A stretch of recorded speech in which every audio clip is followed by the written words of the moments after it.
तो दोस्तों स्वागत है आपका आप ही के यूट्यूब चैनल फाइनेंस वाला में। तो दोस्तों आज की वीडियो हम आपके लिए लेके आए हैं नेशनल पेंशन सिस्टम को लेके कि ये क्या है। काफ़ी सारे दोस्तों की रिक्वेस्ट आ रही थी कि सर इसमें आप बेसिक से एक वीडियो क्या एक पूरी की पूरी सीरीज़ बनाइए। तो हम दोस्तों पूरी एक सीरीज़ बनाने वाले हैं एनपीएस के बारे में। दोस्तों अगर आप इसको ध्यान से जान लोगे तो आपको पता चल जाएगा कि ये आपके बुढ़ापे में कितना काम आ सकती है। दोस्तों मैं आपको जैसे हमेशा ही स्क्रीन पे ले जाके पूरी स्कीम समझाता हूँ, उसके बाद आपको कैलकुलेटर पे ले जाके एग्जाम्पल के साथ भी समझाता हूँ चीज़ें, तो वही मैं आपको करूँगा। लेकिन उससे पहले मैं आज आपको कुछ चीज़ें यहाँ पे बताने वाला हूँ। दोस्तों ये जो नेशनल पेंशन स्कीम है ना, ये उन लोगों के लिए है जो अपनी रिटायरमेंट मतलब कि बुढ़ापे के लिए बहुत ज़्यादा चिंतित हैं, जिनको अपने बुढ़ापे की चिंता है। इसमें दोस्तों एक्चुअली होता क्या है, मैं आगे स्क्रीन पे इसलिए नहीं जा रहा क्योंकि मोटा मोटी मैं आपको बता दूं कि आपको किन चीज़ों का ध्यान रखना है। दोस्तों इसमें आपको 60 साल उम्र होने के बाद पैसा मिलता है। आप को क्या करना होता है कि 60 साल आपकी उम्र होने तक इसमें कंट्रीब्यूशन करना होता है। कि आप कम से कम 500 रुपये साल का या फिर ज़्यादा से ज़्यादा आप जितना चाहें तो उतना कंट्रीब्यूशन कर सकते हैं। तो दोस्तों 60 साल होने के बाद जो भी आपका अमाउंट बना होगा उसका 60% आपको लमसम दे दिया जाएगा। मतलब कि 60 साल उम्र होने तक जितना आपने अमाउंट इन्वेस्ट किया होगा उस पर जितना भी रिटर्न बना होगा वो सारा मिला के, दोस्तों ये चीज़ें करोड़ों में बनती हैं। मैं आपको कैलकुलेटर में लाइव दिखाने वाला हूँ आगे। तो दोस्तों जितना पैसा आपका बना होगा ना वो 60% आपको लमसम दे दिया जाएगा और 40% पैसा जो है उसकी आपको पेंशन बना दी जाएगी। जब आपकी डेथ हो जाएगी तो ये 40% पैसा भी आपके नॉमिनी को दे दिया जाएगा। वीडियो को दोस्तों आगे बढ़ाने से पहले मैं एक चीज़ और बताना चाहता हूँ। काफ़ी सारे लोग कहते हैं कि यार 60 साल की एज तक कौन जी रहा है आजकल, उससे पहले ही आजकल डेथ हो जाती है, इतना लंबा सोचने की क्या ज़रूरत है। तो दोस्तों अगर आप जितना भी पैसा कमाते हो उसका 1% भी अपने बुढ़ापे के लिए रखो तो वो मोर देन सफिशिएंट होगा। जो लोग कहते हैं ना कि 60 साल किसने देखी उम्र, तो मान लीजिए नहीं देखी तो बात ही ख़त्म होगी। अगर देख ली तो सोचो फिर किस हद तक आपको पैसों की ज़रूरत पड़ने वाली। उस टाइम पे काम करने के लिए हाथ पैर नहीं चलेंगे, लेकिन दवा दारू के लिए पैसों की ज़रूरत ज़रूर होगी। बच्चे अच्छे निकल गए तो वेल एंड गुड, नहीं निकले तो और भी ज़्यादा मुसीबत। तो चलिए अब मैं आपको ये पूरी की पूरी स्कीम दोस्तों स्क्रीन पे ले जाके समझाता हूँ। तो दोस्तों पहले मैं आपको इस स्कीम के बारे में बता देता हूँ, फिर मैं आपको कैलकुलेटर पे ले जाके बता देता हूँ कि कैसे छोटे से छोटे अमाउंट से आप करोड़ों रुपए यहाँ पे इकट्ठा कर सकते हैं। और दोस्तों आगे आने वाली वीडियोस में हम इस पर एक पूरी सीरीज़ लेके आ रहे हैं आपके लिए। तो दोस्तों एनपीएस का फुल फॉर्म होता है नेशनल पेंशन सिस्टम। ये दोस्तों गवर्नमेंट ने जो स्कीम निकाली थी, यहाँ पर इंग्लिश में बहुत कुछ लिखा है लेकिन मैं आपको देसी भाषा में सिंपल लैंग्वेज में समझाऊँगा। पहले दोस्तों ये जो स्कीम थी निकाली थी ना, ये सेंट्रल गवर्नमेंट और स्टेट गवर्नमेंट के एम्प्लॉयज़ के लिए निकाली गई थी। उसके बाद इसको क्या कर दिया गया, पूरे all over India all citizens के लिए रोल आउट कर दिया गया। ठीक है, अभी फ़र्क इतना है कि जो भी गवर्नमेंट के एम्प्लॉयज़ हैं ना, वो जो भी कंट्रीब्यूशन करते हैं स्कीम में उनके पैरेलल गवर्नमेंट भी कंट्रीब्यूशन करती है। लेकिन अगर कोई नॉर्मल बंदा ये अकाउंट खुलवाने जाएगा तो उसमें सिर्फ और सिर्फ उसका ही कंट्रीब्यूशन होगा, गवर्नमेंट का कोई कंट्रीब्यूशन नहीं होगा। बस इतना ही फ़र्क है। उसके बाद दोस्तों इसमें क्या होता है कि आपको अपनी उम्र 60 साल होने तक पैसे जमा करने होते हैं, उस पर अच्छा खासा रिटर्न बनता है दोस्तों। ठीक है, मैं आपको दिखाऊंगा लाइव कैलकुलेटर में। तो जितना पैसा आपका बना होगा उसका 60% आपकी उम्र 60 साल होने पे आपको दे दिया जाएगा। 40% पैसा जो बचा होगा उसकी आपको दोस्तों 6% के हिसाब से एनुअल सालाना पेंशन बना दी जाएगी। उसको 12 से डिवाइड करके जितना भी मंथली पेंशन बनेगी वो आपको हर महीने दी जाएगी। उसके बाद दोस्तों क्या होगा, अगर आपकी जब कभी भी डेथ हो जाएगी तो जो 40% पैसा था वो आपके नॉमिनी को दे दिया जाएगा। ठीक है दोस्तों, ये तो मैंने बता दिया स्कीम क्या है। लॉन्च कब हुई थी दोस्तों, 2004 में लॉन्च हुई थी। पहले ये सेंट्रल गवर्नमेंट एम्प्लॉयज़ के लिए थी, लेकिन उसके बाद सभी के लिए ये रोल आउट दोस्तों कर दी गई 1 मई 2009 को। ठीक है, ऑब्जेक्टिव्स क्या हैं, जैसे कि मैंने आपको पहले बताया है कि लोगों को एनकरेज करना कि सेविंग, अपनी रिटायरमेंट लाइफ की सेविंग के लिए एक हैबिट बनाना, थोड़े थोड़े पैसे इकट्ठा करना। बिकॉज बुढ़ापे में दोस्तों सब चीज़ें हो जाती हैं लेकिन पैसा नहीं मिलता। जवानी में तो बंदा कमा लेता है हाथ पैर चला के, लेकिन बुढ़ापे में ये चीज़ें मुश्किल हो जाती हैं और ख़र्चे बढ़ जाते हैं। ठीक है, और एक चीज़ और है, यहाँ पे आपको रीज़नेबल मार्केट बेस्ड रिटर्न्स देने की कोशिश की जाती है जब तक आपकी एज 60 साल नहीं हो जाती। ये दोस्तों काम कैसे करती है, जैसे मैंने आपको बताया, आपको एनपीएस का अकाउंट खोलना है, चाहे आप इंडिविजुअल खोल सकते हैं चाहे एम्प्लॉयर के थ्रू खोल सकते हैं, ये भी मैंने आपको बता दिया। आपको अपने एनपीएस अकाउंट में 60 साल तक कंट्रीब्यूशन करना है, 60 साल बाद आपको 60% पैसे मिल जाएंगे, 40% की आपकी पेंशन फंड बन जाएगा, उसमें आपको पेंशन दी जाएगी और आपकी जब डेथ हो जाएगी तो आपके नॉमिनी को 40% पैसा भी वापस दे दिया जाएगा। एनपीएस के दोस्तों फीचर्स क्या हैं, गवर्नमेंट ऑफ इंडिया ने लॉन्च किया है, वॉलंटियर स्कीम है, हर एक इंडियन सिटीजन के लिए, कोई भी चाहे अगर तो खुलवा सकता है।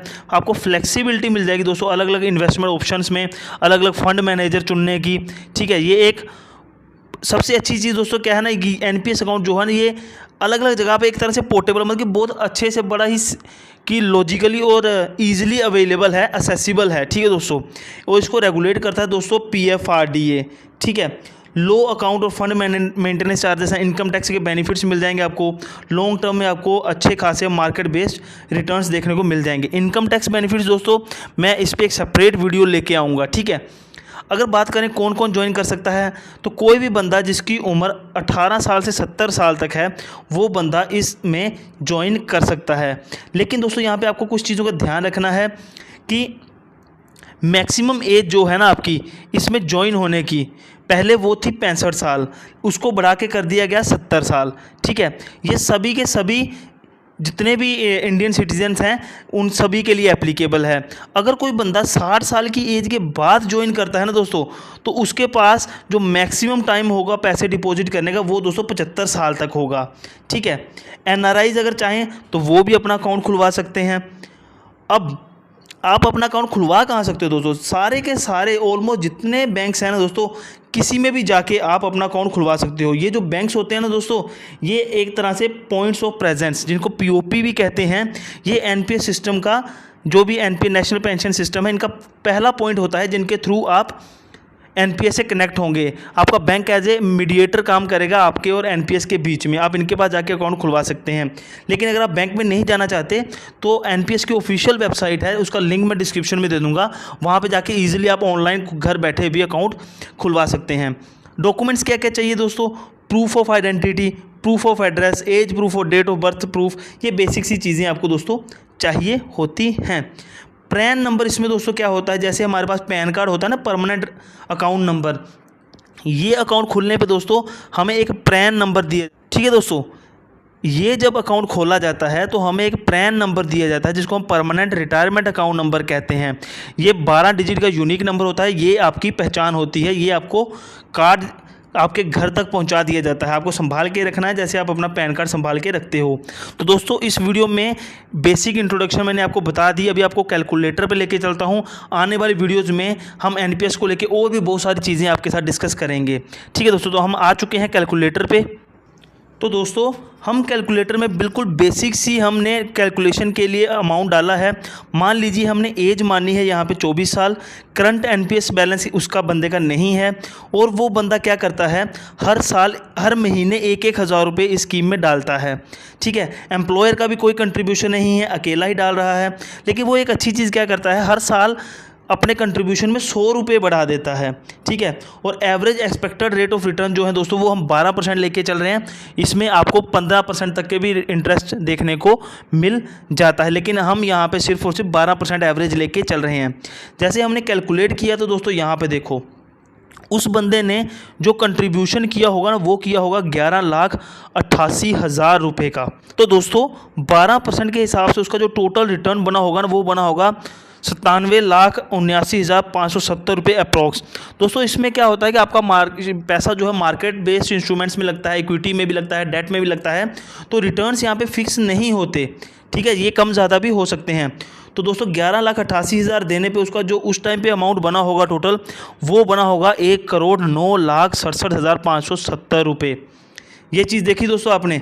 अब क्या होगा कि जैसे उसकी 60 साल उम्र होगी ना, 60% पैसा उसको दे दिया जाएगा, बाकी का पेंशन बना दी जाएगी। वो कैसे, वो भी मैं आपको यहाँ पे पेंशन के रूप में दोस्तों यहाँ पे कैलकुलेट करके अभी दिखाऊंगा।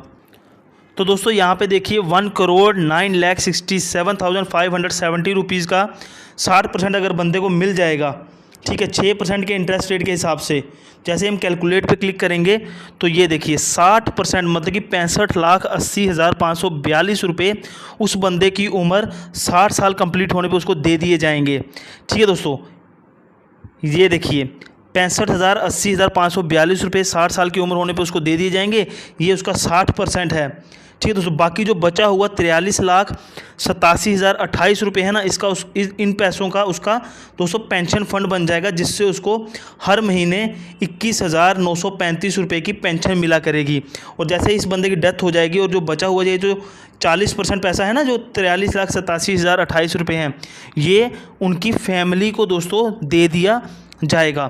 तो दोस्तों ये अगर आप स्कीम चाहें तो ले सकते हैं। बहुत ज़्यादा दोस्तों बेनिफिशियल स्कीम रहने वाली है ये। काफ़ी सारे लोग जो हैं इनके बारे में सोचते नहीं हैं, लेकिन दोस्तों अगर आप खुद सोचो कि ये बुढ़ापे के लिए कितना अच्छा ऑप्शन है। 60 साल की उम्र जब आपने अपने बच्चों की शादियां कर दी होंगी, बच्चों के पढ़ाई पे पैसे खर्चा कर दिए होंगे और अपने पास कुछ नहीं होगा, तो उस टाइम पे मान लीजिए अगर आपको कोई आके बोले भाई ये लो 60-70 लाख रुपए पकड़ो और मंथली पेंशन भी लो, तो दोस्तों सोचो कि उस टाइम पे आपके हाल क्या होंगे और आपकी खुशी का ठिकाना नहीं होगा।